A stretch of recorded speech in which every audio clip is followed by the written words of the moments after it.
Hi, my name's Simon Parker. I'm the guest editor of Exhibition News. Today we have a venue owner, so I think it's a first for Engage.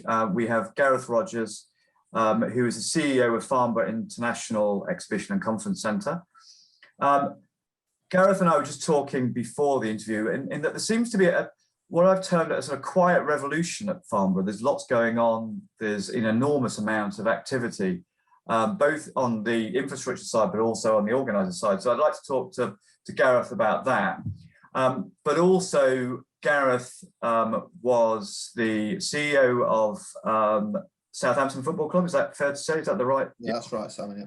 So, and it'd be interesting first to start with Gareth. Well, hello, Gareth. First. Pleased to meet you. It's lovely to join you. Nice to see you, Gareth.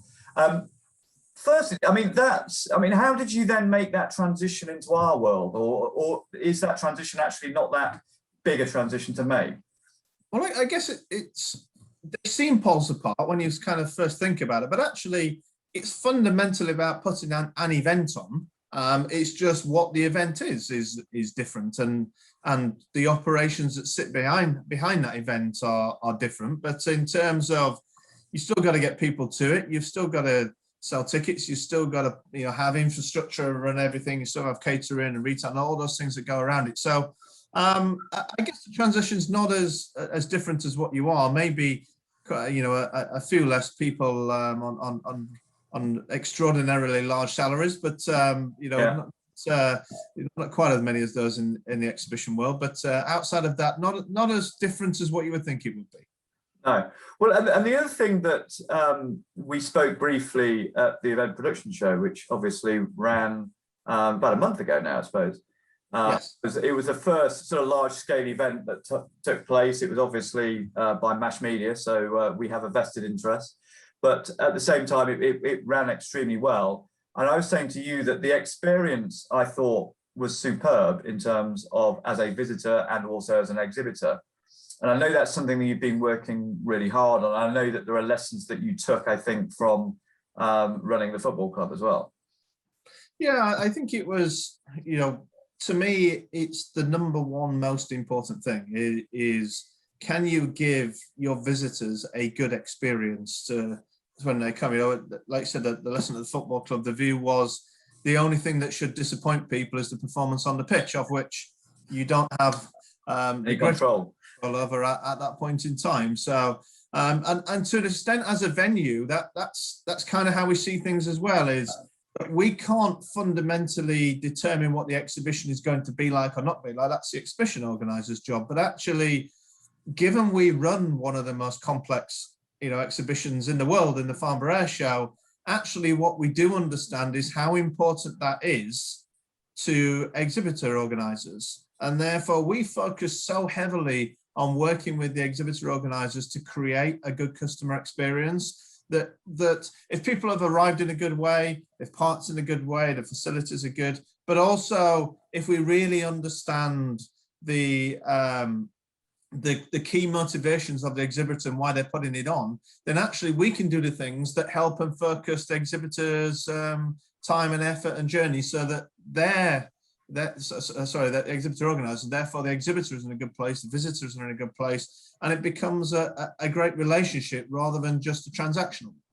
Yeah, so you work closely with the organizer, but I mean, I'm guessing there are certain things that you would want to impact, and you talked about welcome and everything else that goes around the hygiene factors, I guess. So what areas did you focus on? And how do you, I guess, two questions actually. What areas you focus on? How do you then because it also then requires you to get your team on board, and how did you get them engaged in that? Well, let's deal with that first. So fundamentally, it's all about mindset. Can you get everybody convinced and pulling in the right direction? And it's about understanding the purpose of the business. And part of our purpose that we set in our business is about creating exceptional experiences. So we kind of say to people, you don't need permission for everything. The number one thing you need to try and do is say, am I creating a great experience for someone? If I am, I'm doing the right thing. Yeah. So even if I don't know what to do, if I do something and say to my manager, but I was creating a great experience, there's nothing your manager can say to you to say you didn't do the right thing. Because actually, if that was your purpose, that's been done. Now, that's not to say that you couldn't do something slightly better or different or greater, and you can learn from that in the past. But as long as the intention, the purpose of creating that was in the right direction, we've got everybody in that way. We have what we term a wings program, which is about customer service. So ourselves, our suppliers, we all go on it. We all sit through it, and it's a day's training session every year about how do we create good customer service and all of those things around it. So, it doesn't happen by accident, but also we make it very clear it's the number one most important thing for people visiting our site. And that starts right at the point of when you meet people as well, in terms of what do they find when they first come to site? How do you help them through the process of planning the event and all those sort of things? So that probably helps answer the first question you started with, is what are the specifics we do? It's about starting right there and taking everybody right through the journey, right to the point of even how you collect the cash. Is that done in the way that it should be done, and those sort of things. And it's not about just saying yes to every single thing your exhibitor ever asks for. It's about working collaboratively to say, okay, can't achieve quite what you want, but we can do this. Or have you thought about X and Y that might help this or that? And it's really nothing much more than that. But if you have that into every single person that sits in the organization, which our team do a fabulous job of doing that, then that's how it gets achieved. It's rather than it just sort of being a few points in time, it's a mindset thing. Yeah, and I, as I said to you, I kind of felt it, going to the show and seeing, and having that experience and having a really good experience, which was, it was almost visceral. But can you measure? That was intangible for me, but can you measure it? Can you, do you know that you're getting better at it? Ultimately you measure it through things like net promoters and those sort of things. I think, like I said, because it's very difficult to say any one thing makes a difference, because what might be a great experience for one person is different to another, and what's a great experience for a visitor is different to what is an experience for a visit to an exhibitor, which again is different to the organizer. So I'm not sure there's anything, but it is about taking general feedback and making sure that we deal with that, and where there are specifics and those sort of things. So there's no one sort of key measure outside of net promoter that I think net promoter scores that you can do. So it's about making sure that we seek out that feedback on a regular basis. And look, we don't get everything right all of the time. I'm not pretending that we're some sort of godlike institution that sort of never gets anything wrong. You're far from it. The most important thing is when we do get things wrong, we do our best to try and put things right from that side. Well, and let's move that story on a bit more then. So obviously we've been through 15 months of total, sort of chaos and, well, a lot of downtime, obviously, for you as a venue. Obviously we're sort of re-emerging from that, and events are starting to take place, thankfully, and hopefully we'll have some better news from the 19th of July. How do you think then, you're preparing for the future of events? Because I'm guessing events have changed, or certainly if you listen to organisers, then there are sort of hybrid events. There are obviously the clash of the live and the digital world, and not the clash, but the combination of those and therefore and the importance of content.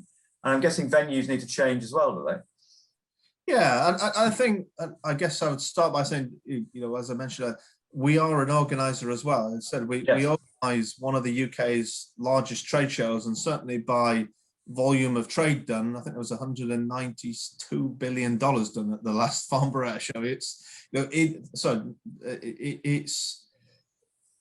We understand what people want and how they meet. And whilst I wouldn't claim to understand every single industry, what we're certainly getting from the aerospace industry is people want to meet. People want to get back to meeting people face to face. And my general sense is that the digital world will supplement the physical world more than it ever has done before. But I don't think it will ever replace that. And I think our view is that we don't intend to move away from that model. but we intend to work with organisers to figure out how we can move and help them deliver what they need to deliver.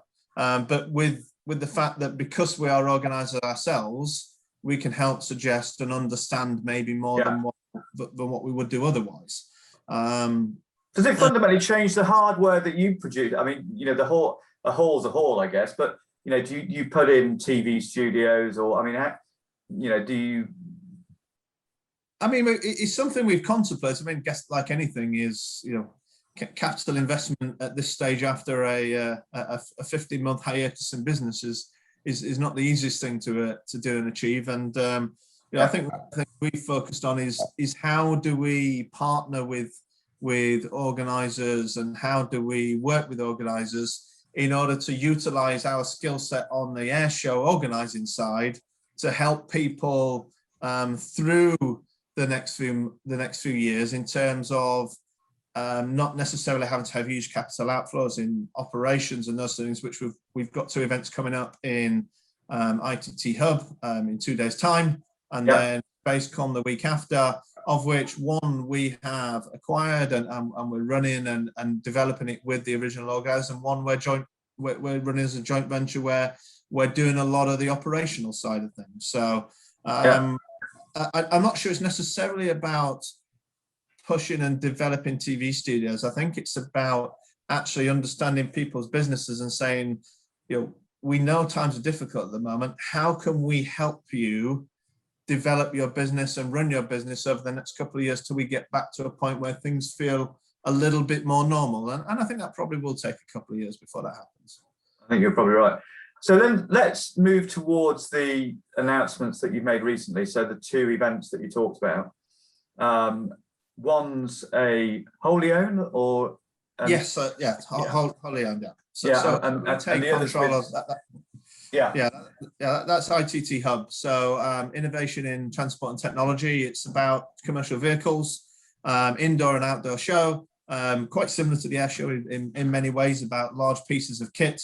And it's fundamentally about how is the technology developing in that industry in order to create a sustainable future. So I think I was saying to you before we came on air, there's 3 key challenges the world faces in terms of how does it generate energy cleanly, how does it move goods around the world cleanly, and how does it move people around the world cleanly. And we deal with this one through the air show and the other things that we do.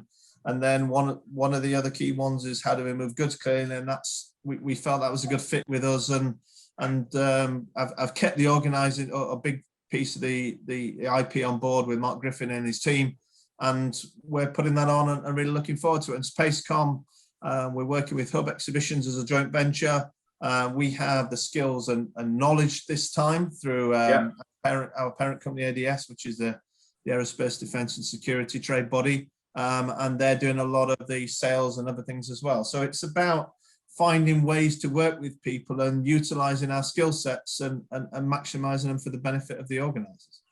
And do you see this being, you know, you've been very specific there in the sectors that you've chosen, if you like. Do you see that this becoming a bigger piece for you in terms of the organising arm of the business? I certainly don't see it as a rapid growth acquisition strategy.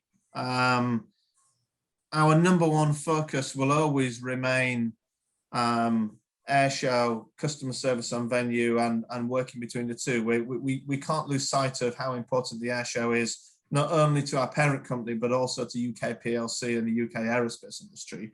But where the right acquisition sits, or where the right partnership sits, or where the right collaboration sits, then we'll always have a look at that and are open to discussions. I think, you know, we have, like I said, that one of the most complex builds in terms of the temporary infrastructure that goes on the overlay of our site through the Farnborough Air Show. And, you know, we have a worldwide customer base that we're used to talking to with companies of all sizes of the air show. So where we can utilize those skills in the right place that fit in the right thing with our industry, then there's definitely a conversation to be had. But I don't see us adding 25 shows over the next sort of 3 or 4 years, because I think that's not where our business sits. It's about adding the right things at the right time that make the right impact. And maybe rather and doing more where there might be a bunch of shows that are nothing to do with our traditional industries, but we help the operations, or we develop some of the sales and the marketing, where we have those skill sets, but the advisor doesn't necessarily have those skill sets to the extent that we would have, or doesn't have the capability to add to their existing portfolio, where we can help them get things off the ground and help share some loads. So yeah. And in terms of the site itself, I know you're developing it in terms of and the TV studios, and there are film studios. Film studios, yeah. Yeah. So, and do you have further plans? I mean, would you expand in terms of the footprint? In terms of the square meters that you have. Would you build another hall? I guess is the question I'm asking. It's a discussion we've had. It's finding the right balance between car parking, halls, all those other things, size, infrastructure, roads, etc. It's certainly not off the table. In terms of the film studios that we've added to the site, that's been a really great addition with Stage 50, our partners. And we've actually been doing filming here for quite a number of years. Quite a few of the Hollywood blockbusters, Jurassic World, Fast and Furious, Mission Impossible. A lot of them have been filmed down here that most people wouldn't know had ever taken place. And so we're looking to grow on that reputation that we've built over the last few years. It's finding the right balance moving forward. I don't know if another hall is the right thing at this moment in time, but it's certainly on a wider site development plan to see if it is the thing to be doing. And we probably would had the pandemic not happened, I probably could have answered that question a lot easier, because we probably spent 1.5 years doing that site development plan. With the pandemic and everything else that's gone around it, everyone's had to take a little bit of stock as to what the next steps hold. And I think we feel that growth of and moving into that more operational piece is the right next step for us before we look at then wholesale development of the site, because we've got to make sure that we have the funds and the availability to do it. Okay, so then you talked about obviously the air show, and that's been obviously that's been impacted by the pandemic in terms of dateline. How's it shaping up now? So the next event is 2022, having been cancelled in 2020. It's always been a biennial show every 2 years. It's looking strong, actually. It's looking probably stronger than we expected it to. Not because we don't think people will come. We just, like everyone, wasn't entirely sure when people would want to sign up to something that doesn't occur until July next year. But actually, it's looking good. That there is a real pent-up demand where people are sort of fighting to get out of the box and come and meet face to face. And I'm truly hoping that many other interviews you do across the industry are saying the same thing, where all the markets in our industry is you have people fighting to come and exhibit. But one of its massive challenges is it's an international show. 70% of the visitors that come are international. 40% of the exhibitors are 70% of the exhibitors are international, and I think 48% of the visitors are international. So it's there is the need for them to be able to get here. There's an expectation that by next July, the majority of the customer base will be from countries that are fully vaccinated or close to the end of their vaccination programs and will be more open and able to visit. And therefore, the expectation is that it will take place. And I'm not going to sit here with my crystal ball and say that 100% absolutely will take place.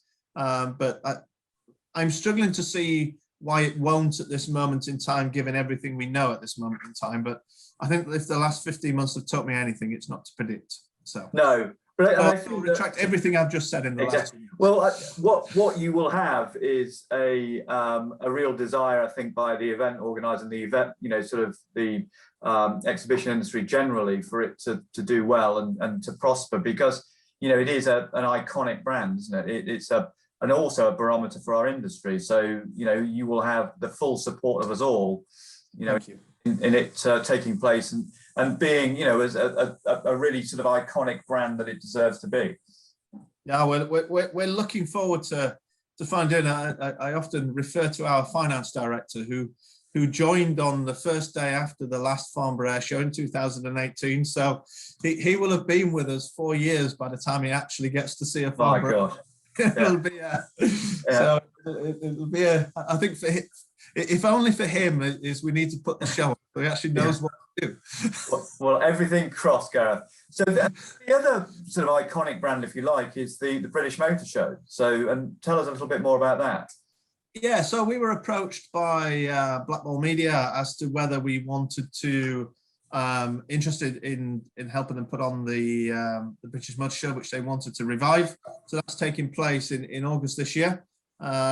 It's it's a 3-day event, I believe, with basically every facet of motoring. It is a consumer-led event. It's not it's not a trade show, so to speak. It's about getting people through the door, getting people excited about cars and everything alongside it. And we're hoping, sort of fingers crossed for everything that's happening in the next few weeks, that we open up and we're able to put that on and get sort of thousands of people through the door and get people excited about shows and visiting shows again from a consumer perspective, because most of our events tend to focus around trade, like the Farnborough Air Show. So. Yeah. Well, I think there's also been, I was talking to Paul Byron, there's been a real a sort of bounce, particularly on consumer events, because I think particularly when it's about somebody's hobby and passion, because I think people are just desperate to kind of convene, and get together and celebrate, what they love doing. So, hopefully that will apply to. I agree with you. That's certainly what we're seeing is people want to visit trade shows and want to visit consumer shows. The challenge is, can we physically get them on because of all the things that sit around it with COVID and the exhibitors that are coming to it. But I don't think there's going to be an issue with visitor numbers, particularly with consumer shows that sit around the passion, not at all. People want to get out and they want to do things. Well, that seems like a fitting note on which to finish. So a very positive note to finish indeed. So Gareth, thank you very much indeed for your time. Good luck with the shows. I think in the next couple of weeks, aren't they? So ITT and Spacecom.